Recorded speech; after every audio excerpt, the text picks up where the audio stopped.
que a gente está passando aí nessa ferramenta? Eu estou passando 3 informações através da URL que o Analytics vai identificar. Nesse caso, estou informando para ele qual que é a campanha, no caso aí desse exemplo, e-mail marketing, qual que é a mídia que eu estou utilizando, que é e-mail, e qual que é a campanha. Estou falando aqui link owners. Então, lá dentro do GA, se você for no relatório de aquisição, origem barra mídia, eu vou ter que a origem é e-mail marketing e a mídia é e-mail. Então, eu vou conseguir ter relatórios específicos por cada link. Então, isso é importante para que a gente consiga criar parâmetros para que depois a gente analise dentro do GA. Então, por exemplo, você está falando de várias campanhas de e-mail marketing. Se eu não estou vendendo da plataforma de e-mail marketing, por exemplo, eu preciso criar uma URL com parâmetros para que o GA reconheça isso e depois eu analise essa informação de forma separada. Tá? Então tem essa ferramentazinha aqui que você coloca e já gera uma URL para você. Chama URL Builder. Tá? Aqui ele vai pegar as informações que ele teve nesse período. Lembrando o que são hits. O que é um hit? Clique. Exatamente. Aqui, ó. Né? Aqui, ó. Só faltou fazer isso aqui, ó. Só, né? Eu tô aqui, ó. Mas tá fácil demais, não é possível. Pense, quando é muito fácil, é aquilo, tá? Né? Tá. A análise da página, a atribuição melhorada. Esse aqui ele consegue analisar um pouco melhor a paginação entre páginas. E ele tem uma alteração dentro do código de acompanhamento. Ele consegue monitorar um pouco melhor essa análise entre páginas. Então, é sempre bom usar essa atribuição melhorada de link. Isso aqui o Google já vai tirar, porque ele vai deixar isso aqui padrão para todas as configurações do GA futuras aí. Essa configuração nunca mexe, eu prefiro incorporado mesmo. O Search Console, eu não sei se eu comentei com vocês. O Search Console é uma ferramenta que mostra dados orgânicos. Então a gente cadastra o nosso site dentro dele e vai mostrar para a gente, por exemplo, a quantidade de buscas que determinadas palavras-chave estão tendo relacionadas a resultados orgânicos, quantidade de cliques, CTR, impressões, que posição que você está no Google. Então são informações exclusivamente orgânicas. E aqui, quando eu tenho aqui essa opção, eu posso ajustar com o Search Console, onde eu faço uma integração do Search Console com o Analytics. E aí eu vou conseguir ter informações do Search Console dentro do Analytics. Tá? A métrica usuários ela já vem de padrão, então é interessante a gente deixar. Usuários são pessoas únicas, tá? Que agora o GA está mudando para usuários. Então pode deixar ativo. Depois a gente tem o gerenciamento de usuários, que são aquele mesmo gerenciamento de usuários que a gente viu lá no nível da conta, onde a gente tem aqueles mesmos níveis de acesso. Mas lembrando, se eu dou acesso na propriedade, essa pessoa vai ter acesso a essa propriedade e as vistas da propriedade. Ele não vai ter acesso, por exemplo, dentro da conta. Então ele não vai poder fazer alterações dentro da conta. Deixa eu aceitar isso aqui. Beleza. Saúde. Depois eu tenho informações de acompanhamento. Então quando eu clico aqui, eu tenho a primeira opção que é o código de acompanhamento, que é aquele código que a gente precisa implementar no site para que o GA consiga reconhecer informações, tá? Então, só para que você tenha esse código aqui para implementar. Aqui ele explica onde é que ele deve ser implementado, dentro do head do site, tá? Só mandar para o seu programador aí para ele implementar. Depois, eu tenho coleta de dados. Isso aqui é importante. De padrão, o Google vem isso aqui, eu não lembro se agora ele está dando inativo, mas é importante deixar isso aqui ativo. A coleta de dados é o seguinte, o Google Analytics está passando por uma mudança em relação a isso, tanto que essa funcionalidade ainda está em beta. Mas ele vai conseguir pegar dados um pouco mais precisos sobre esse usuário. Em algum momento aqui a gente vai ver uma configuração chamada User ID. O User ID é uma tentativa do Google de conseguir, por exemplo, identificar uma pessoa única. Só que, para chegar no nível de falar que essa aqui é a Carol, esse aqui é o Manuan, esse é o Wesley. Só que ele ainda não chega nesse nível, ele chega no nível de User ID, que é um ID que ele reconhece uma pessoa única. Só que a gente não consegue saber que aquela pessoa é a Carol, que aquela pessoa é o Manuan, por exemplo. E o Google está trabalhando nisso, mas eles barram muito, principalmente na União Europeia, por causa da nova regra que foi aprovada de direitos relacionados à privacidade. Mas é uma ideia que ele quer fazer aí daqui a algum tempo, tomara. Depois nós temos a retenção de dados. Eu comentei ontem que o Google Analytics da versão gratuita, para quem não sabe, o Google Analytics é uma versão paga. Que a única diferença da paga com a gratuita é que a gratuita, os dados eles expiram depois de um determinado tempo, e quando eu passo de um tráfego maior de 500 mil acessos, essa minha análise vai ser baseada em amostra, não vai ser baseada em 100% do tráfego.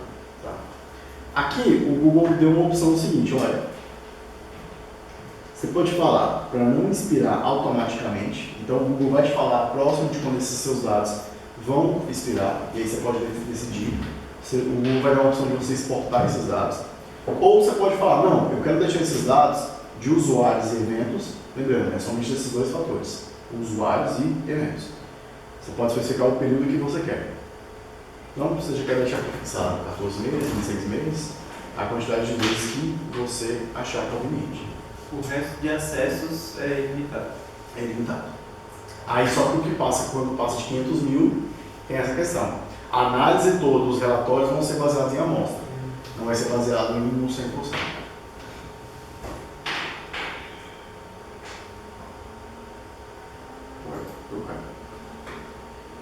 User ID. Aí ele explica aqui um pouco sobre essa política. Ó, que eu não vou fazer informações sobre CPF, CNPJ, tá? Basicamente, como o User ID ainda não está sendo utilizado para quase nada, porque o Google ainda está trabalhando nesse cara, eu nem ativo essa política do User ID, mas basicamente o Google quer chegar no nível de conseguir identificar pessoas únicas. Tanto que depois eu vou mostrar um relatório aqui, você tem um relatório de User ID e vai te falar tal pessoa, ID, e mostra o que aquela pessoa fez. Mas beleza, quem é essa pessoa?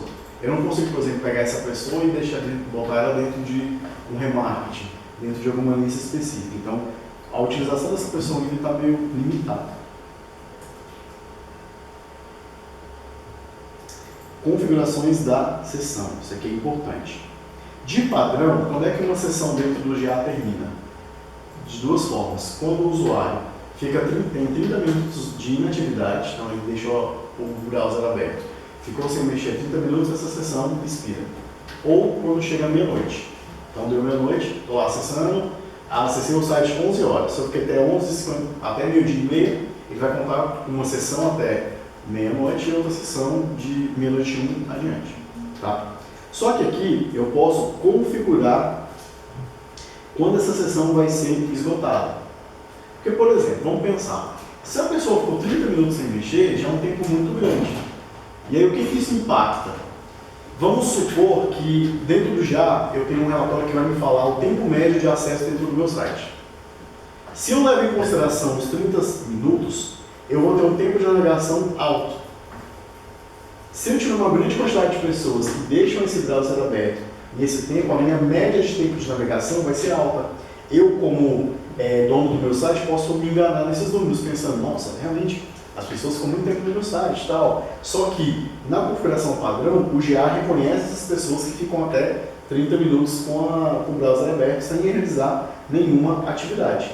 Então, aqui você tem a opção de você definir quando é que a sessão vai esgotar. Eu quero que a sessão esgote quando o cara fique 5 minutos sem fazer nada. Então, aí o GA reconhece 5 minutos e para. Isso é legal porque vai impactar diretamente nessa métrica, que é o tempo médio de permanência dentro do site. Então aqui você pode personalizar o período que você achar conveniente. Tá? E o período limite de campanha. Aqui o Google reconhece para no mínimo 6 meses, mas eu posso definir a quantidade. O que são campanhas? Lembra que dentro desse link que a gente criou, que a gente falou que ele vem de uma campanha chamada Link Zombies? Aquela campanha vai ser reconhecida nos próximos 6 meses que alguém acessar por aquela campanha. Mas vamos supor, por exemplo, eu estou falando de uma campanha que é sazonal. Exemplo, uma campanha no Dia dos Pais. Então eu quero que essa campanha dure no máximo 1 mês. Então eu vou configurar para que o GA reconheça campanhas durante um período de 1 mês. Ou 2 meses, então você pode configurar isso. Aí entendendo da tua estratégia.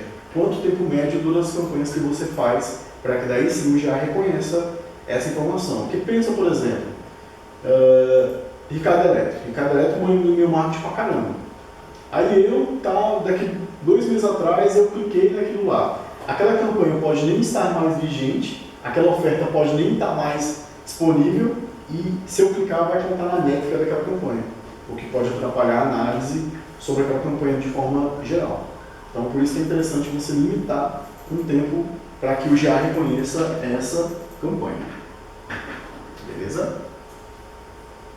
Mas, por exemplo, quando você fala da Ricardo Eletro, que é também um e-commerce, né? Uhum. E ele deveria automaticamente já ter esse tempo se o produto não tem mais lá, se a oferta não existe mais, não é? Beleza, mas pensa comigo aqui, eu vou te dar um exemplo.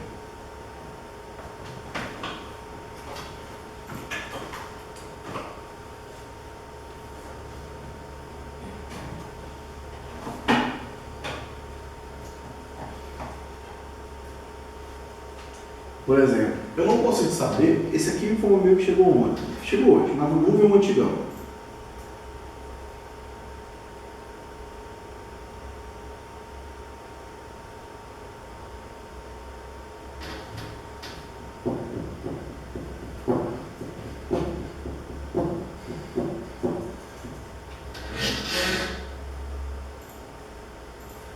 Vai, meu filho, abre.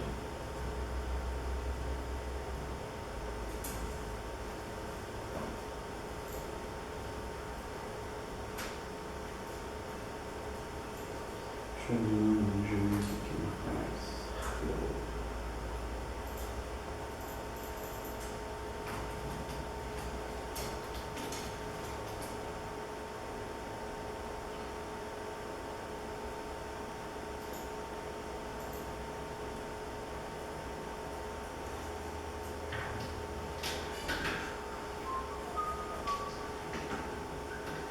Será que eu tenho a televisão ainda por esse preço?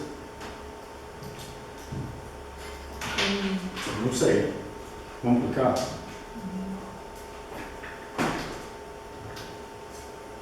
Tá mais barato ainda. Mas entende? Será que eu vou ter a televisão por aquele preço? E aí o que ele recebeu quando eu cliquei? Olha o parâmetro. Nossa. Ó, um e-mail, mídia e-mail, esse conteúdo da campanha, e-mail 6/11/2018. Ele vai contar lá essa campanha aqui, ó.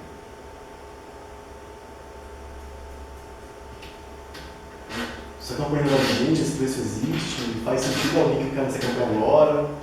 Assim, é pouco provável que alguém faça isso que eu fiz agora. Eu dei só um exemplo para vocês, mas vai ter. Entendeu? Então aí você tem essa opção de limitar. Não é necessário, depende muito sobre quanto tempo médio dura as campanhas do teu negócio. Tá? Mas é só uma opção que o GA tem para que você faça essa alteração. De quando que é esse e-mail? 6 de novembro de 2018. Estou querendo comprar de 50 agora. Vou ter um hack lá na minha casa nova, né? Aí vou ter a televisão de 42. A televisão ficou tão pequena, porque a sala é maior, né? Eu falei, não, precisa de uma televisão maior agora. Necessidade do ser humano, né? Como é construído. Exatamente. Comprou um rack grande, aí tem que ter uma televisão Televisão grande. maior. Tá. Depois eu tenho as origens de pesquisa orgânicas. Você pode questionar, Wesley, mas origem de pesquisa orgânica. O Google já não é isso? Porque se uma pessoa faz uma pesquisa no Google e não clica no anúncio, já não é orgânico? Sim. Por que eu preciso então configurar origens de pesquisas orgânicas? Eu não sei se vocês conhecem, mas tem um cara chamado Yahoo, tem um cara chamado Bing Bing. e tem um cara chamado Baidu. Ninguém usa, não existe. Existe. No Brasil não usa não. O Yahoo até que não, porque o Yahoo... É porque ele é chinês, esse É. motor de busca. O Yahoo... Baidu, né? Vai ver. E na Rússia eles usam outro, nem gostam do Google. Eu nem lembro o nome dele também. Sério? Eu Na acho- China nem no. Mas a China meio que faz um boicotezinho lá por conta do governo, com né? certeza. Aí por isso que eles criaram o Baidu, para fazer essa substituição. O Yahoo ele utiliza a tecnologia do Bing. Eles já são parceiros, são brothers. Então, por exemplo, você está aqui no Bing, e aí você quer pegar o link de pesquisa, sei lá.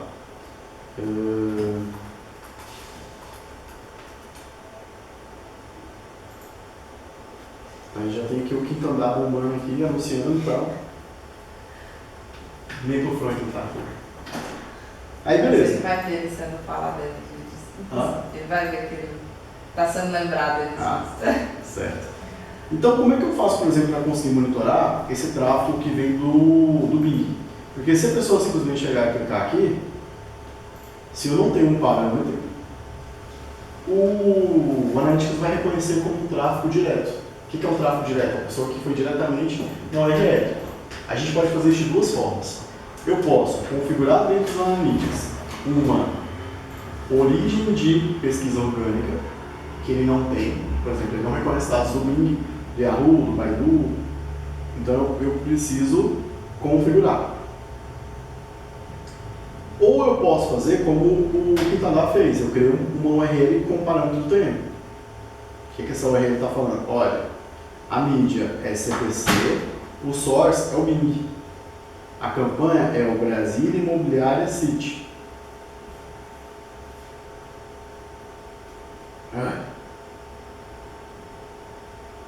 O Brasília Imobiliária City. O termo que ele pesquisou foi Imobiliária Brasília. E aí, enfim, eu posso chegar nesse nível mais específico. Caso vocês prefiram não criar uma URL parametrizada, eu posso ir aqui no Bing. Deixa eu só ver qual que é o parâmetro de busca dele aqui mesmo. Esse daqui. Então, o que eu vou fazer? Eu vou falar, beleza, qual que é o mecanismo de busca? Bing. Qual que é o domínio dele? Bing.com. Qual que é o parâmetro de busca?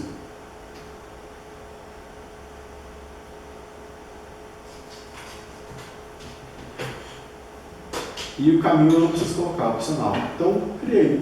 Aí, a partir desse momento, o GA vai conseguir reconhecer tráfego de pessoas que são provenientes do Bing que fizeram buscas. Então, lá no relatório, que eu tenho um relatório onde eu vejo origem orgânica, o que for do Bing vai estar dentro desse meu relatório. Não só o que for do Google. Então, eu posso configurar Bing, Yahoo, Baidu e o whatever de buscadores. Só que o Google praticamente comanda o Brasil. Então, não tem essa necessidade. Mas caso precise, tem essa funcionalidade.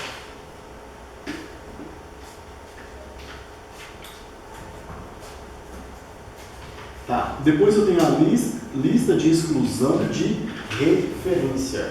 Primeiro, o que é referência no inglês referral? Eu vou dar uma referência, eu vou falar basicamente para o Analytics é um link. Então, meu site está linkando para outro site. Quando é interessante a gente excluir essas referências?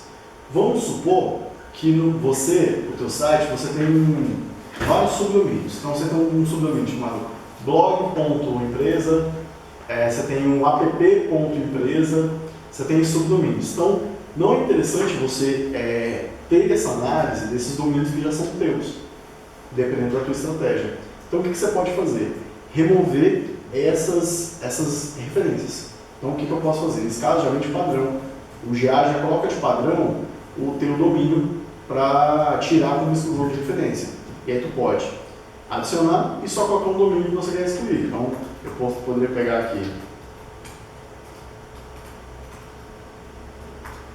Então, eu adicionei o domínio, esse subdomínio. Então, eu excluí esse subdomínio dentro do meu relatório de referências. Então, esse subdomínio não vai estar levando em consideração dentro do meu relatório. Beleza?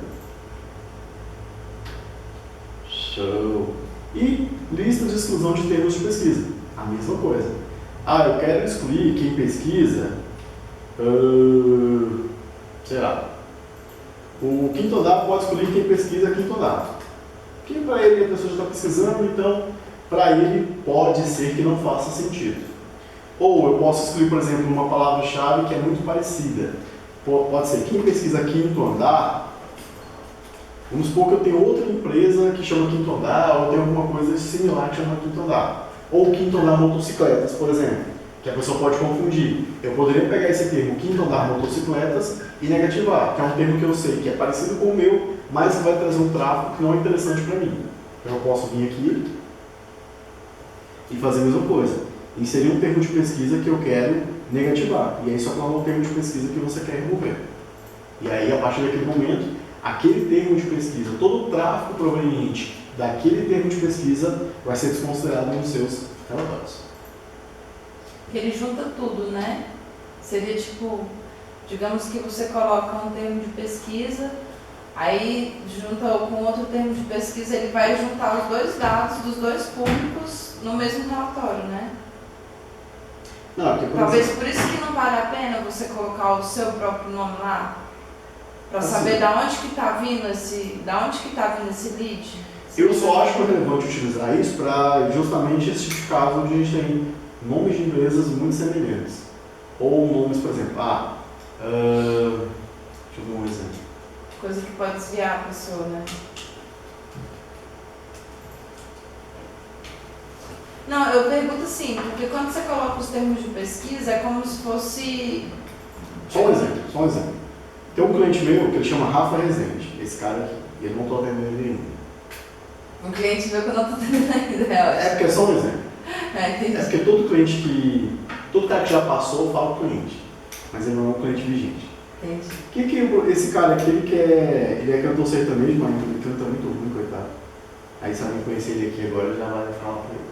Ah, Beleza, eu já falei isso pra ele, velho, eu acho que se fosse eu desistia e tal, não é legal. não é legal. E aí ele escolheu um nome só com uma influenciadora foda, que chama Rafa Rezende também, só que é com S. Que a mina é gigante.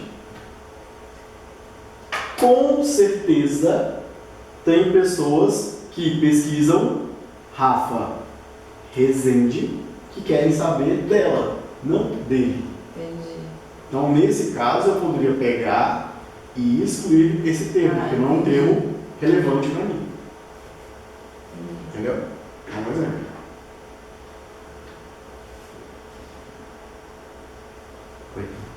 Aí, olha só, eu falei para ele, cara, faz um thumb.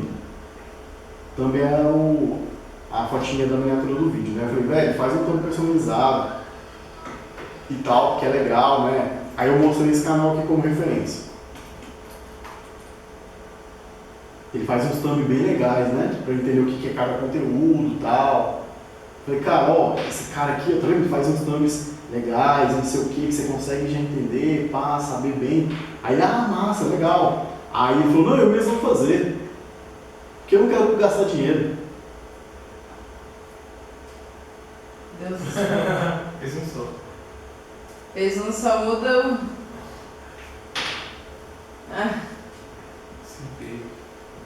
Aí não ajuda, né, Juarez?